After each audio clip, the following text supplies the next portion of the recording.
आज की वीडियो में कक्षा 10वीं की हिंदी चैप्टर नंबर 8 कुंवर नारायण जी के द्वारा जो लिखा गया है एक वृक्ष की हत्या। इस कविता का हम ऑब्जेक्टिव क्वेश्चन और सब्जेक्टिव क्वेश्चन आंसर आप लोग को हम बताएंगे। तो चलिए स्टार्ट करते हैं। पहला ऑब्जेक्टिव क्वेश्चन एग्जाम में किस प्रकार के रहते हैं।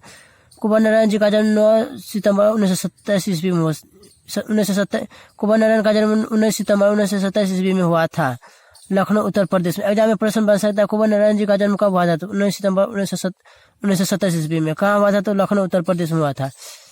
उसके बाद देखिए एक तो ये भी प्रश्न बन सकता है कुंवर नारायण ने कविता लिखन की शुरुआत 1950 के आसपास की थी।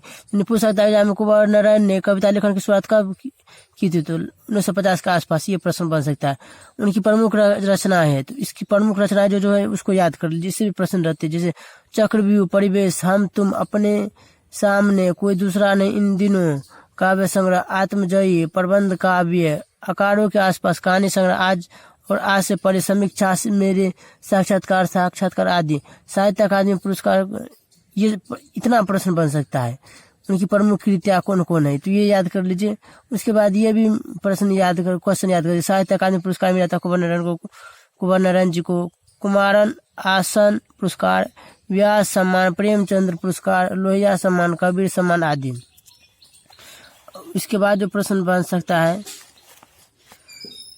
ये कविता जो है, यह कविता कुंवर नारायण की कविता संग्रह इन दिनों से संकलित है। यानी कि एक वृक्ष की हत्या जो कविता है ये कहाँ से संकलित है, इन दिनों कविता संग्रह से संकलित है। उसके बाद चलिए हम आप लोग को सब्जेक्टिव क्वेश्चन आंसर आप लोग को हम बताते हैं। देखिए पहला क्वेश्चन है, कवि को वृक्ष बूढ़ा चौकीदार क्यों लगता था। कवि को वृक्ष बूढ़ा चौकीदार क्यों लगता था। इसका उत्तर देखिए, बूढ़े चौकीदार में फुर्तीलापन और चमक दमक समाप्त हो जाते हैं। अपनी कर्तव्य निष्ठा के बल पर अपने स्वामी का कृपा पात्र बना रहता है। कवि के घर के सामने खड़ा पुराना वृक्ष उसके घर गांव वातावरण का रखवाली करता था। हारे थके पथिक को छांव देकर उसकी सहायता करता था। यही कारण है कि कवि को वह वृक्ष बूढ़ा चौकीदार सा लगता था। अब दूसरा नंबर क्वेश्चन देखिए, वृक्ष और कवि में क्या संवाद होता था। वस्तुतः यहाँ कवि संवाद को कलात्मक रूप देकर यथार्थ को प्रकट करना चाहता है। वृक्ष हमारा मित्र है। घर के सामने खड़ा बूढ़ा वृक्ष कवि से पहले परिचय पूछता था। कवि अपने आप को दोस्त कहकर उसके मन की व्यथा को कम कर देता था। वृक्ष भी उसे दोस्त समझकर उसको अपनी छाया देकर थकान दूर कर देता था। अब तीसरा नंबर क्वेश्चन देखिए, कविता का समापन करते हुए कवि अपने किन अंदेशों का जिक्र करता है और क्यों। इस भौतिक युग में मनुष्य स्वार्थी बन गया है। दूसरों के सुख दुख से उसका कोई लेना देना नहीं है। वातावरण को शुद्ध रखने वाला वृक्ष स्वयं असुरक्षित हो गया है। मनुष्य को मित्र समझने वाला स्वयं असहाय बन गया है। वृक्ष से ही घर नगर देश सुरक्षित है, किंतु दैनिक आवश्यकताओं की पूर्ति हेतु हम वृक्ष को लगातार काटते जा रहे हैं। यदि ऐसी स्थिति है तो वह दिन दूर नहीं जब जीव जगत का अस्तित्व स्वयं मिट जाएगा। चलिए चौथा नंबर क्वेश्चन, घर शहर और देश के बाद कवि किन चीजों को बचाने की बात करता है और क्यों। घर शहर और देश के बाद कवि नदी हवा आदि को बचाने की बात करता है। बदलते परिवेश में प्रदूषण की समस्या गंभीर होती जा रही है। वातावरण के दूषित होने से जन जीवन प्रभावित हो रहा है। नदियों का जलस्तर घट रहा है। हवा में जहरीली गैस से धूल मिल रही है। जंगल कटने से मरुस्थल फैलता जा रहा है। पांचवा नंबर क्वेश्चन देखिए, कविता की प्रासंगिकता पर विचार करते हुए एक टिप्पणी लिखिए।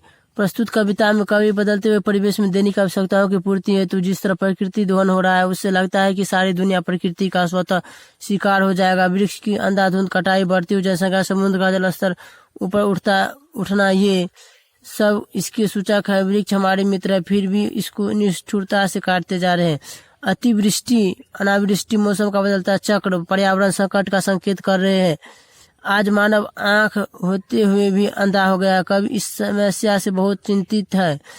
उसे लगता है कि दुनिया जल्द ही समाप्त हो जाएगी। वृक्ष को काटना अपने आप को मृत्यु की गोद में झोंकना है। ठंडी छांव देने वाला वृक्ष मनुष्य की निष्ठुरता कारण काटे जा रहे हैं।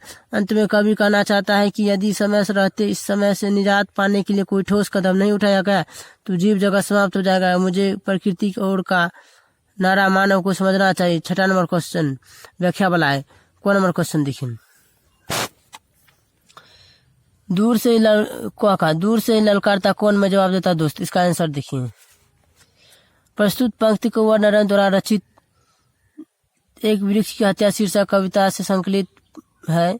परंतु काटे गए एक वृक्ष के माध्यम से पर्यावरण, मनुष्य और सभ्यता के विनाश की अंत व्यर्था को दर्शाया गया है। कवि के घर के सामने खड़ा वृक्ष अपनी छाया से लोगों की थकान दूर कर देता था। जब कभी अपने गांव पहुंचा और उस पेड़ के करीब पहुंचता तो वृक्ष करक कर पूछता कौन। कभी उसे दोस्त कहकर अपना परिचय देता था। दोस्त सुनते ही वृक्ष गदगद होकर अपना सर्वस्व सुख समर्पण कर देता था। बस तो यहाँ कवि कहना चाहता है कि वृक्ष हमारा मित्र, वह निष्ठुरता पूर्वक काटना अपने जीवन की गति को रोकना है।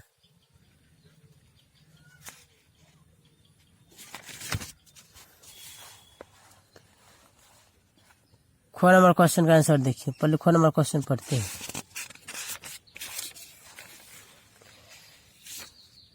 ठीक है, ख नंबर क्वेश्चन बचाना है जंगल को। ख नंबर क्वेश्चन बचाना है जंगल को मरुस्थल हो जाने से, बचाना है मनुष्य को जंगल हो जाने से। इसका आंसर देखिए।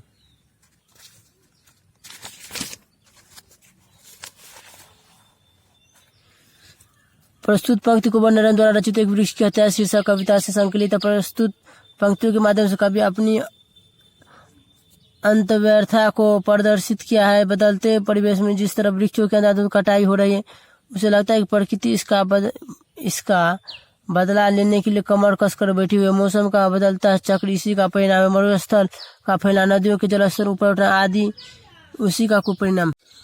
अतः जंगल को बचाना है, मरुस्थल को रोकना है, जो तो अपने विकास की गति को रोकना होगा।